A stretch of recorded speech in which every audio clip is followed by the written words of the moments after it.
Stay connected to the world around you. KPBS brings you trusted news, compelling stories, and in-depth reporting every day. Wherever life takes you, KPBS is here, on the radio, online, and on the go. Discover more at kpbs.org.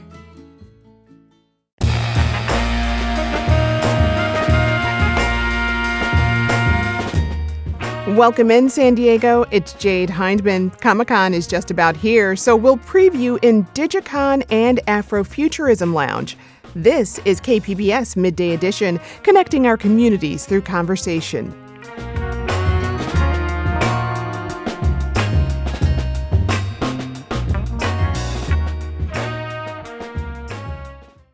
Comic-Con season is here, and outside of the main convention, local events are spotlighting creators of comics, artists, and stories not often told in the mainstream. One such event is Indigi-Con, which is amplifying Native artists and their stories.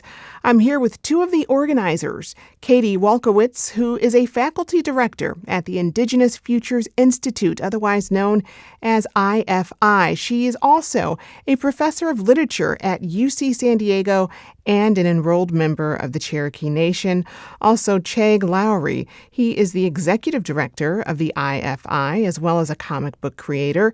Cheg and Katie, welcome to Midday Edition. Thank you. Yeah, thanks for having us. Glad to have you here. The other event we're highlighting is Afrofuturism Lounge, and joining us again is Lawana Richmond. She is executive director of the nonprofit Greeneers and a fellow with the IFI. Lawana, always a pleasure to have you on the show. Well, it's always a pleasure to be with you. Glad to have you. So, Cheg, I'm going to start with you. This is the inaugural Indigi-Con. Talk about what ignited interest in the idea. Thank you for the question. So I've worked with a local Kumeyaay artist, my good friend Johnny Bear Contreras, for a couple of years now. He has partnered with his friend Mike Towery, who is one of the founders of the San Diego Comic-Con. And those gentlemen have done a lot to get Native comic creators into the main San Diego Con over the years. And so Johnny and I have presented at the main Comic Con for the last 4 years. And our interactions with some of the panelists from those past experiences created the momentum to then talk about having our own Indigi-Con. And then very blessed to work with Katie and to be a part of the Indigenous Futures Institute, which is within the School of Public Health at UC San Diego. I feel like we have all the right people, and two of these very distinguished IFI family members that I'm sitting here with. I feel very inspired when I, talk and visit with them. And so Katie and I have partnered to create Indigi-Con. The purpose is to uplift and honor Indigenous storytellers and artists from multiple Native nations, and then also always being mindful and respectful that the original storytellers of this area and land, the Kumeyaay people, always come first. One of our presenters, Ethan Benegas, is a author of a Kumeyaay history comic. Yeah. So Katie and I have been talking as we have been building this effort, in that there's just a lot of desire in the community and a lot of passion among our fellow Native scholars and our friends. People want to hear the types of stories. They want to see the types of images that Indigenous people can create. And so it's a privilege to be able to get into the Park and Market building, which is part of the UCSD campus, and get into that space and, let the original people have their say. Mm-hmm.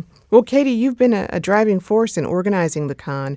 What makes San Diego a special place for Indigi-Con specifically? I mean, besides this being the site for Comic-Con. Well, I think that was part of it, and it was something that we had joked about before, Chig and I, and I think Luana and I have talked about this too. There's almost something about San Diego that lends itself to this. There's something organically nerdy here in relation to comics that I think is just really beautiful and very grounded in place. And so, I think it's both about SDCC, but also a more general kind of affinity for comics in San Diego. But I think the other interest was also just one born out of being fans of this work, right? And seeing the power that these stories carry for readers and the desire to have those stories told in this way. And so in some ways, it really wasn't intentional. It kind of happened organically, and the right pieces came together. We didn't plan for that beautiful Kumeyaay comic that Ethan, really kind of took the helm up to come out, only a few months before this year's Comic-Con, but it just really worked out beautifully. And then they still have a great display up at the La Jolla Historical Center celebrating that piece.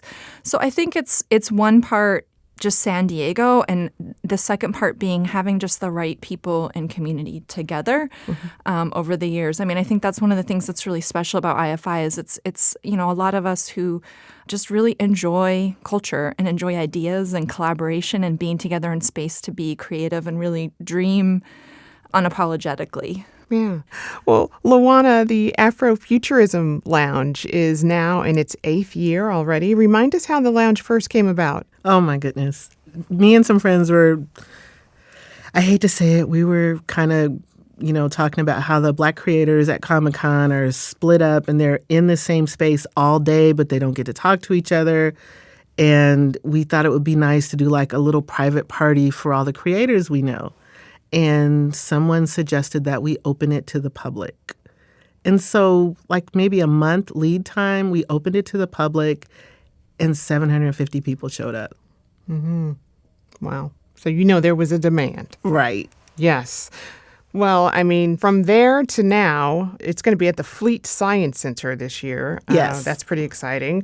So talk a bit about what sets this year apart from others. The location, the one thing about the lounge, for the most part, we've been in a different location almost every year. And the event's always been designed around the strengths of the location. In this case, being at the Fleet, one, we get to go back to an all-ages format so people can bring their kids again. Two, admission to the lounge will also include admission to all of the exhibits on the lower floor, which means we get to, strengthen exposure to science and technology. And three, because we've been doing it for 8 years, we're able to get support and engagement from people who may have been hesitant to step out in the past. So a major through line between Indigi-Con and Afrofuturism Lounge is this focus on the future. So how do you define indigenous futures? I think about indigenous futures as countering the idea that as Native people, we're only of the past. But I think one of the things that's also important in indigenous futures, or the way people are thinking about them right now, is also a respect and appreciation of the past. So futures doesn't mean we forget where we are or where we've been. It means taking those things seriously as we look into the future. And so for me, Indigenous Futures is really about giving us permission to dream, giving us permission to be creative, of thinking capaciously about how we're represented, about how we show up for all of our various communities. And yeah, I guess I'll leave it there. All right. Chig? I think when I think of Indigenous futures, the westernized concept of time as linear doesn't fit, I think, in a lot of indigenous cultures, especially in the ones that I was raised in that futures, time, space is more of a vortex. And so that things that may have happened 500 years ago are very relevant today. They could have happened yesterday when you come from cultures that are tens of thousands of years old. And so to me, futures is the same as the word ancestry, in that they can both describe here is what is. And that might sound or if someone were to read that, it might be confusing, but that's the beauty of combining imagery. When you work with an artist and you say, oh, can you please help draw this or help paint this concept that I'm thinking of? And that's the power of the visual arts, which indigenous people, all indigenous cultures have always used sequential art to convey who we are and why we are here and what we hope to achieve, what we will achieve. And comic book panel art is a very cool and modern and new way of using sequential art. But I also view the basketry that our native basket weavers create, and we are on a panel at the main con where we're going to be talking about the sequential art in basketry and comic book panels. And then you have sequential art in our regalia, in our indigenous architecture, even in our land relationships. There's that theme over and over and over. Mm-hmm. Well, Luana, how would you define Afrofuturism, and how does it intersect with indigenous futures? Wow. So let's start with Lucy. All right. The woman that was said to be the mother of Earth. And so we can think about ancestry. Afrofuturism is a term that was coined in 1992, came out. Mark Derry put it in a book. But it's really more like Sankofa, which is the connection between past, present, and future. There's a saying, it's never too late to go back and fix it. Which really is about understanding that just because we've always done a thing, it doesn't mean we have to keep doing it, or just because it is how it is doesn't mean that's how it can be or will be. Afrofuturism is defined in some ways by the constraints of literature, art, entertainment. A lot of people like to just stay there, but me and a lot of the people that I work with look at applied Afrofuturism and understanding the past and the present to co-create the future. Because the reality is everything that we're doing today has repercussions. It's like the butterfly effect. And getting people to think about the future in terms of what they're for and what they want and what they aspire to. So many people, when you talk to them about the future, they only think about it in terms of the absence of whatever is bothering them or being the opposite of whatever it is. And quite often, the direction or the destination isn't away from what you don't like. It's towards what you want. And so a lot of the work that I do and the artists that I work with are towards getting people to imagine and co-create the future that we desire. So because there's a saying where your attention flows, your energy goes, and you attract what you focus on. And so so much of what I do is about getting people to focus on a future where we can all thrive and be healthy and have, the beautiful life that's possible when we're looking forward instead of, getting caught up in like resentments and things. It is the secret law of attraction. Yes. I like that. Well, I know that there's going to be a mixer between Indigi-Con and Afrofuturism Lounge. Can you talk about the importance of connecting creators across all these different fields and backgrounds, Luana? So this goes right into the whole idea of co-creation. I think that, we're all better together. And I think the more time we can spend in community and having creators from different backgrounds together just kind of enriches the visions that we co-create. But also in those instances where there are misunderstandings, if you already have community and you already have relationships, it's much easier to move forward and move past those things. To what Luana just said, Cheg, Katie, do you all have anything you want to add to that?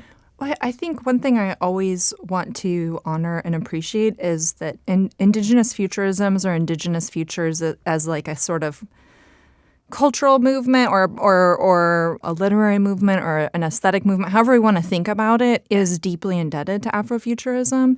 And many of the artists and creators and scientists and thinkers have been deeply inspired by the rich, creative, and just brilliant work of Afrofuturism. And so I just never want to forget that. And I think that's always a really important point, right? That these two concepts are always already sort of in conversation with one another. And so I think that's a really important point to consider. And I think is one of the things that is really beautiful about being able to have a collaborative mixer together.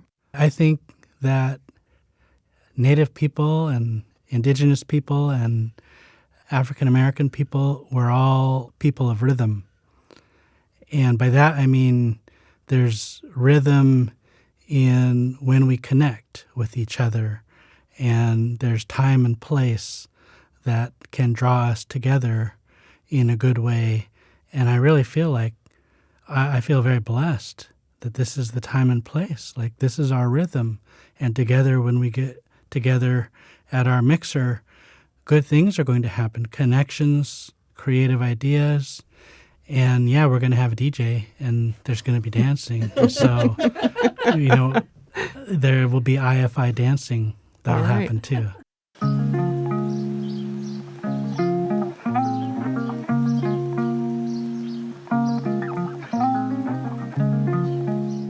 We continue the conversation about Indigi-Con and Afrofuturism Lounge and their gateway into the comics world when KPBS Midday Edition returns.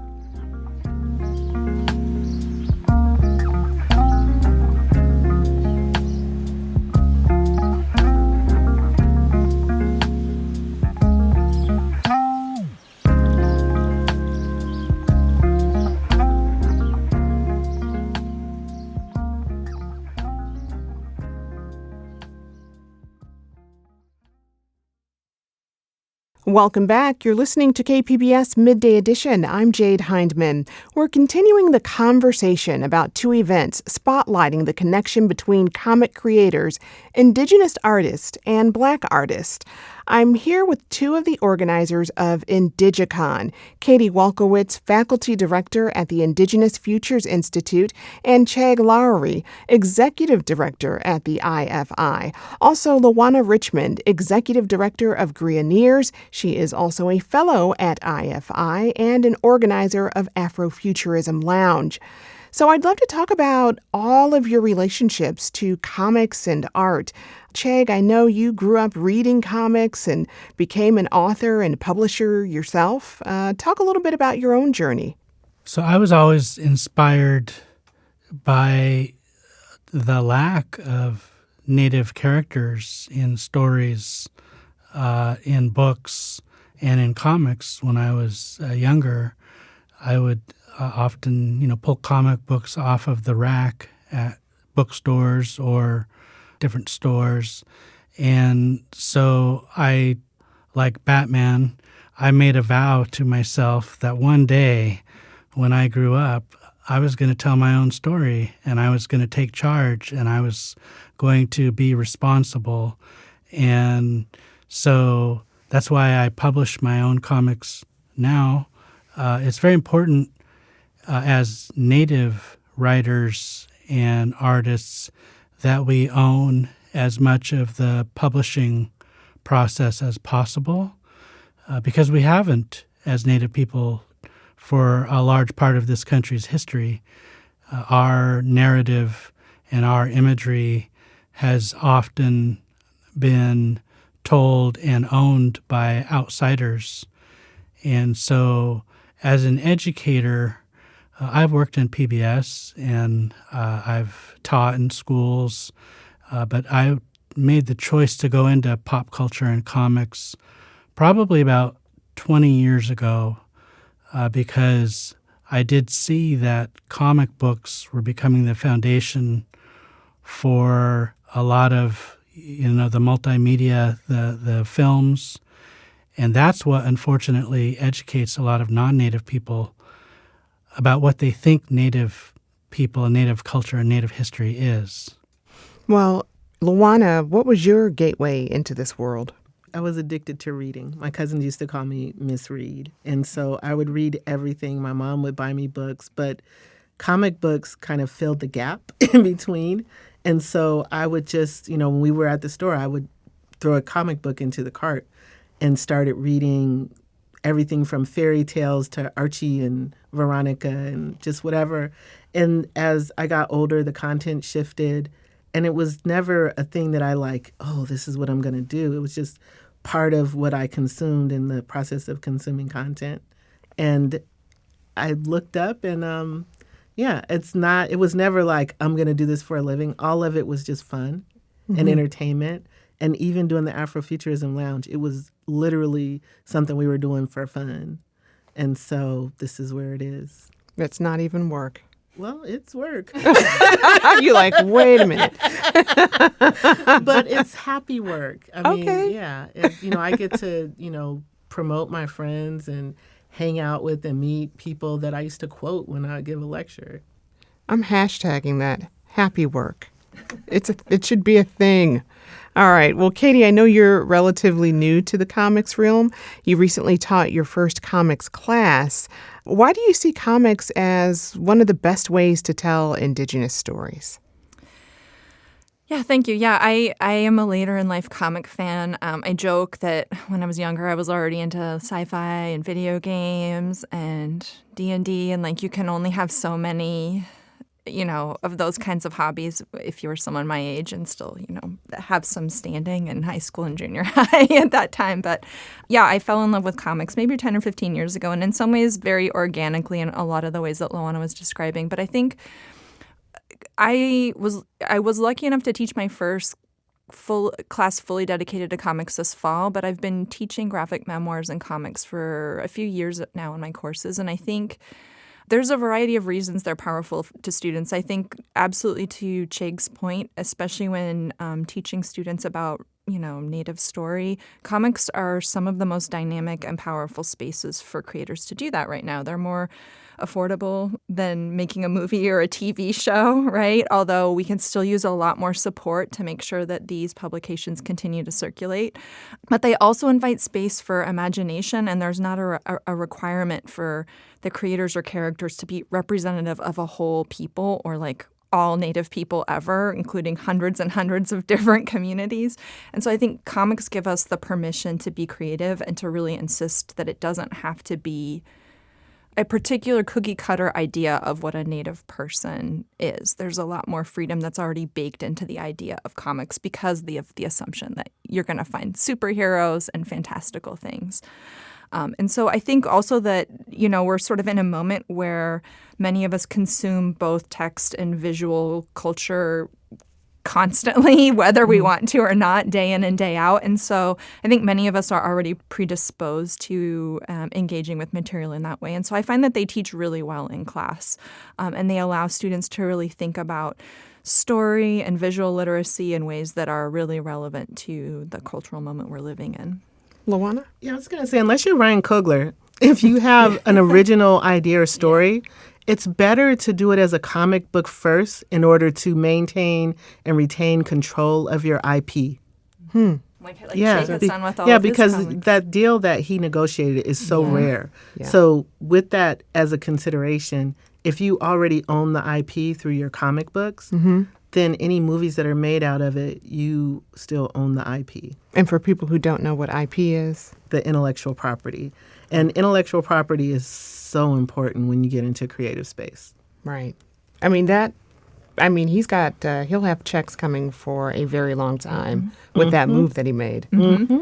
Yeah, well, and for Native people, specifically, who controls the narrative and the imagery, that impacts actual policies that impact our children, and it impacts our sovereignty as Native people, because laws are passed based on people's perceptions, right? And where do they get those perceptions? Regarding Native people, they get it from pop culture. They get it from movies. Unfortunately, they don't get it in the education system here in this country. Right. Well, that brings me to my next question, because often we have to be advocates for our own stories. So, I'm wondering how you're thinking about that advocacy in the current political moment. I think all creative people have to have courage, and they have to have an adventuresome spirit within, because you're putting yourself out there. Right now, if you're a person of color in America and you are putting yourself out there, welcome to what it's been like for Indigenous people since day one, number one. We've always had that pressure. We've always had, that stress.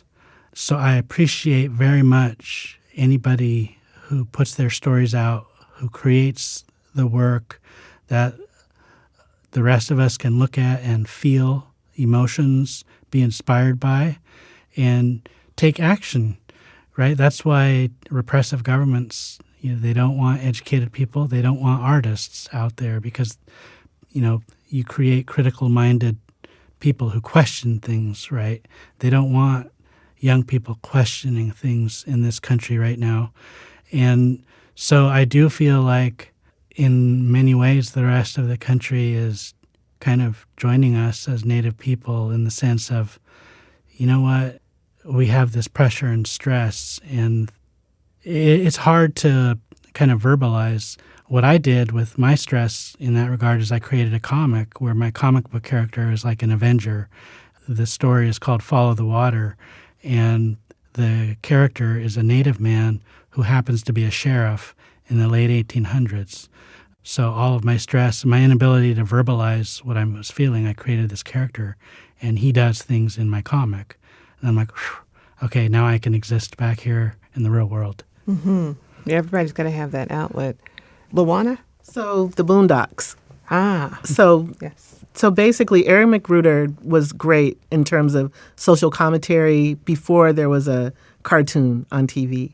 And we look at just throughout history, there have been comic artists who created sometimes just in one panel, they could say what everyone is thinking and feeling without having to be censored. Because sometimes, they say a picture can say is worth more than 1,000 words.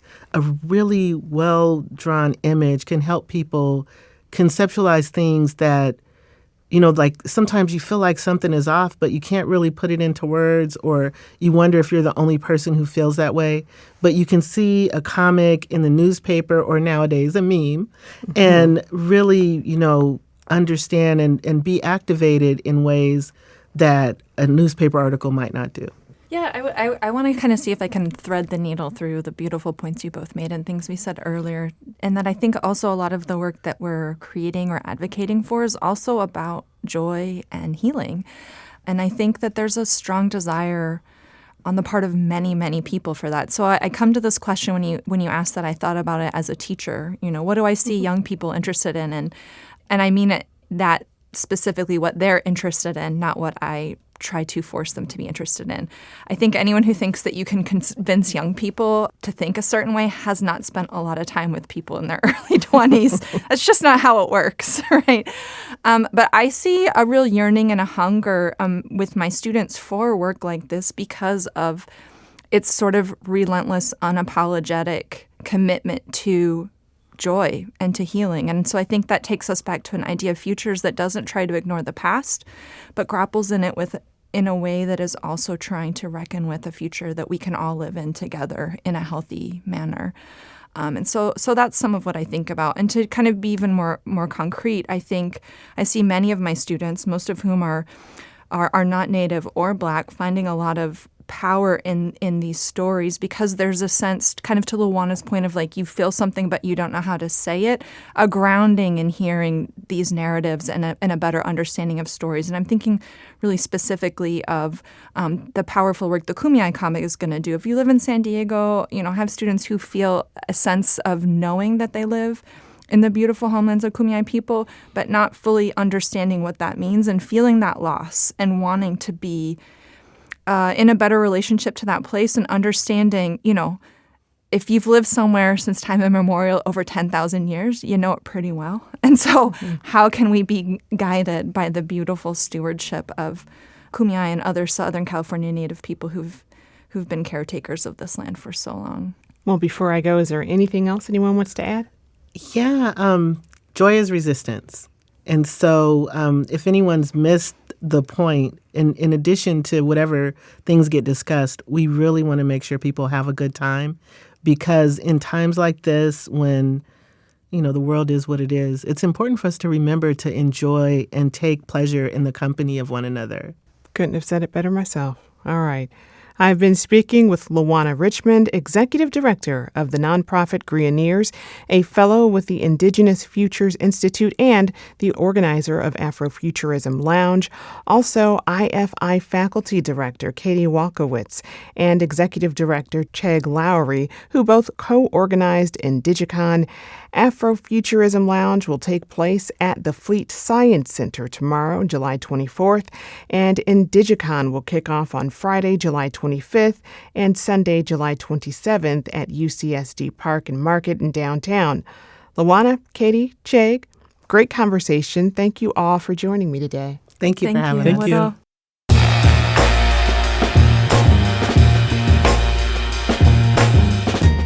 That's our show for today. I'm your host, Jade Hindman. Thanks for tuning in to Midday Edition.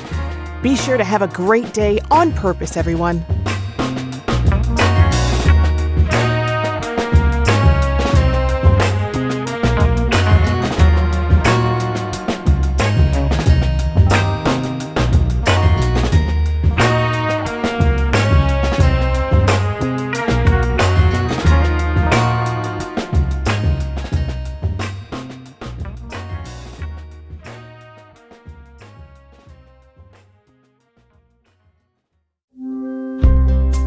Start your day with Morning Edition and wind it down with All Things Considered, only on KPBS. From global headlines to local stories, stay informed, inspired, and connected.